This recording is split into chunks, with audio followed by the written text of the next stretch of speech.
চিন্তা কৰোঁ ইয়াত থকা বিভিন্ন জাতি গোষ্ঠীৰ ভাষা সাহিত্য কেনেকৈ উন্নত হ'ব, ইয়াত থকা মানুহসকলে কেনেকৈ স্বাস্থ্য ভালত ৰাখিবৰ কাৰণে কেনেকৈ আমি সুবিধা পাওঁ, আমাৰ ল'ৰা ছোৱালী কেনেকৈ পঢ়াৰ এটা ব্যৱস্থা পায়, কৃষকসকলে কেনেকৈ ভাল খেতি কৰিব পাৰে, ইয়াৰ কাৰণে আমি চিন্তা কৰোঁ এই অঞ্চলৰ কাৰণে কোনো দলে ইয়াত থকা আমাৰ বিভিন্ন জাতি গোষ্ঠীৰ উন্নত হ'ব লাগে বুলি সিহঁতৰ ৰাজনীতিক দলৰ কোনো প্ৰগ্ৰাম লৈ পেলাই কাম কৰাটো আমি দেখিবলৈ পোৱা নাই। দিল্লীত বহি পেলাই কাম কৰে ডাঙৰ ডাঙৰ এই ভাৰতৰ ৰাজনীতিক দলবোৰে এই অঞ্চলত কি আছে কি নাই একো চিন্তা নকৰে। আমাৰ ইয়াতো সম্পদ আছে, আমাৰ ইয়াত নদী আছে, পাহাৰ আছে, ভৈয়াম আছে, পাথৰ আছে, বালু আছে, মাটি আছে, গছ আছে, জীৱ জন্তু আছে, সেইবিলাকক লৈ পেলাইহে আমি উন্নত হ'ব পাৰোঁ। গতিকে সেইবোৰ লৈ পেলাই আমি অঞ্চলটো কেনেকৈ উন্নত কৰিব পাৰে ইয়াৰ পৰিকল্পনা আমাৰ লগতহে আছে, কোনোবা দিল্লী মুম্বাইৰ দেখাৰ লগত নাই। গতিকে ৰাইজ নিশ্চিন্ত থাকক, আপোনালোকে যি সিদ্ধান্ত লৈছে যে BPF থাকি পেলাই কাম কৰাৰ যিটো সিদ্ধান্ত এই সিদ্ধান্তটো ভুল নহয়। ভগৱানে আপোনালোকক আশীৰ্বাদ দিব যে ভাল সিদ্ধান্ত লৈছে, ভাল দলৰ লগত জড়িত হৈছে, BTC উন্নত কৰাৰ এটা সুবিধা পাব, নিজক উন্নত কৰি লোৱাৰ এটা ব্যৱস্থা পাব, নিজৰ ল'ৰা ছোৱালী ভাল কৰাৰ এটা সুবিধা পাব, তাৰ লগতে BTCৰ বিভিন্ন জাতি গোষ্ঠীৰ লগত মিলিত হৈ একত্ৰিত হৈ পেলাই ৰাজনৈতিকভাৱে আগুৱাই যোৱাৰ এটা ব্যৱস্থা আপোনালোকে পাব। আমাৰ অগ্নি পৰীক্ষা আছে বহুতো, আৰু সেই অগ্নি পৰীক্ষা আগৰ দৰে সৰু সুৰা নহয়, বহুতো বিপদজনক। আমাৰ অপজিশ্যন উইক নহয়, দুৰ্বল নহয়। আমি নিজকে যদি ভাবো আমি বহুত শক্তিশালী, ভুল হ'ব। নিজক দুৰ্বল বুলি ভাবি লওক আৰু অপজিশ্যনক শক্তিশালী বুলি আমি ভাবি লওক। তাৰপিছত সেই শক্তিশালী দলবোৰক কেনেকৈ হাৰাব পাৰে ইয়াৰ কাৰণে আমি চেক্ৰিফাইচ কৰিব লাগিব, আমি কাম কৰিব লাগিব, আমি পৰিকল্পনা ল'ব লাগিব। আৰু সেই পৰিকল্পনা সফল হ'ব যেতিয়া ৰাজনীতিকভাৱে আমি প্ৰত্যেক জাতি গোষ্ঠী এক হয়, তেতিয়াহ'লেহে সফল কৰিব পাৰিব। অকল মুছলিমসকলে নোৱাৰে, অকল বড়োসকলে নিজাববীয়াকৈ নোৱাৰে, ৰাজবংশীসকলে অকলে নোৱাৰে, কোনোবা বঙালীসকলে অকলে নোৱাৰে।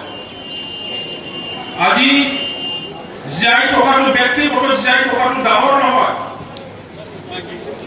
ব্যক্তিগত হিচাপে আপুনি চাকৰি কৰি পেলাই জীয়াই থাকিব পাৰিব, আপুনি খেতি কৰি পেলাই জীয়াই থাকিব পাৰিব, কিন্তু সমাজ হিচাপে কেনেকৈ জীয়াই থাকিব? আজি আমি সকলোৱে ফেচ কৰিব লগা হৈছে, সন্মুখীন হ'ব লগা হৈছে যে আমাৰ জীৱনত জাতি হিচাপে আমাৰ যিটো বিশ্বাস ধৰ্ম, আমাৰ ধৰ্মটো লৈ পেলাই জীয়াই থকাৰ ক্ষেত্ৰত ৰাস্তাত কোনোবা শক্তিয়ে আমাক বাধা কৰিছে। এই বাধাৰ পৰা আমি আৰোগ্য পাব লাগিব। ভাষা লৈ পেলাই বিভাজন, ধৰ্ম লৈ পেলাই বিভাজন, জাতি লৈ পেলাই বিভাজন আমাৰ মাজত আনিব বিচাৰিছে। বড়ো যিটো বিভাজন আনি দিছিল, আমাৰ চেষ্টা, আপোনালোকৰ চেষ্টা আজি লাহে লাহেকে এই বড়ো এইবোৰ ফিলিং লাহেকে নাইকিয়া হৈ গৈ আছে। 100% নাইকিয়া কৰিব লাগে।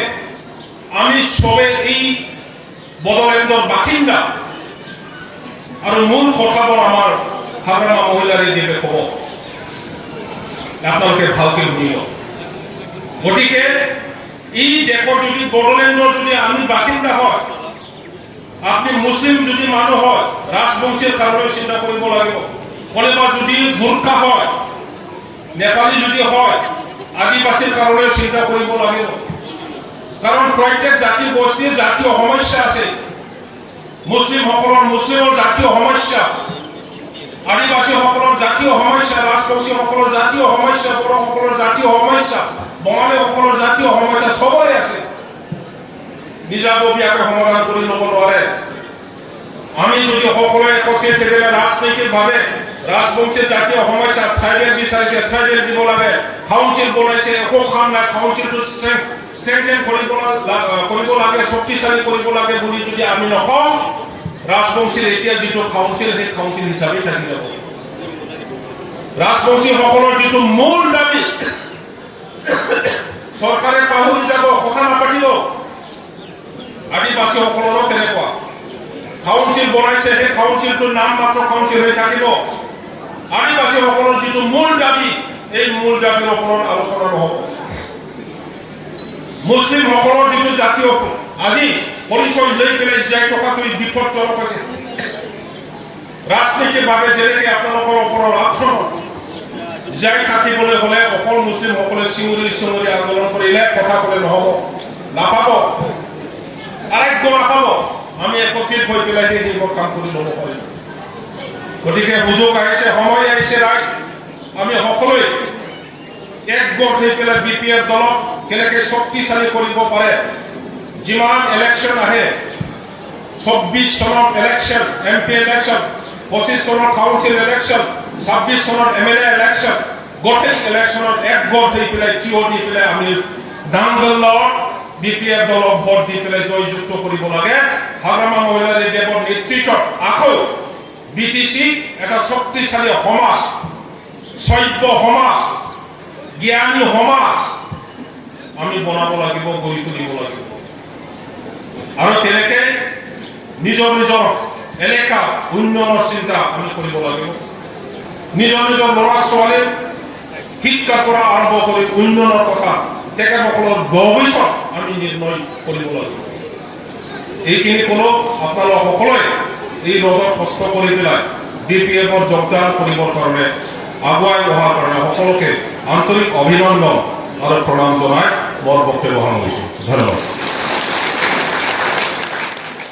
কমিলা খাতুন আবিজা খাতুন